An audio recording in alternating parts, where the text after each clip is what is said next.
घरों में थोड़े से पानी की व्यवस्था करके रखिए। पता नहीं कि किसके दिलों में आग भड़क उठे।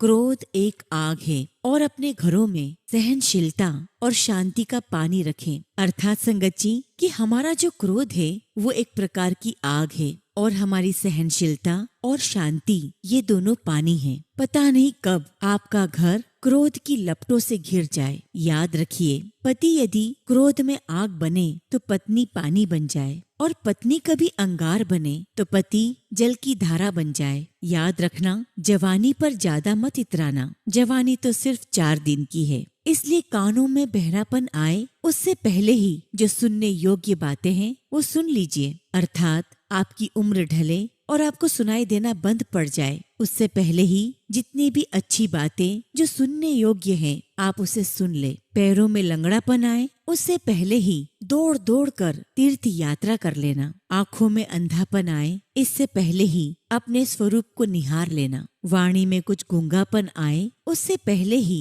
अपनी जुबान से कुछ मीठे बोल बोल लेना। हाथों में लूलापन आवे उससे पहले ही दान पुण्य कर लेना। दिमाग में पागलपन आवे उससे पहले ही प्रभु के हो जाना। ये दुख बड़ा ढीठ मेहमान है। अगर ये तुम्हारे घर के लिए निकल पड़ा है तो तुम्हारे घर पहुँचेगा जरूर। और अगर तुम इस मेहमान को सामने से आते हुए देखकर अगर सामने का दरवाजा बंद कर दो तो ये पीछे के दरवाजे से आ जाएगा, और यदि आप पीछे का दरवाजा भी बंद कर दो तो ये खिड़की के रास्ते आ जाएगा, और अगर खिड़की भी बंद कर दो तो ये छप्पड़ फाड़ कर ही नहीं, ये फर्श उखाड़ कर आ जाएगा। ये जो दुख है बड़ा ही ढीठ मेहमान है। इसीलिए जीवन में सुख की तरह दुख का भी स्वागत करो और दुख की मेजबानी के लिए तैयार रहो।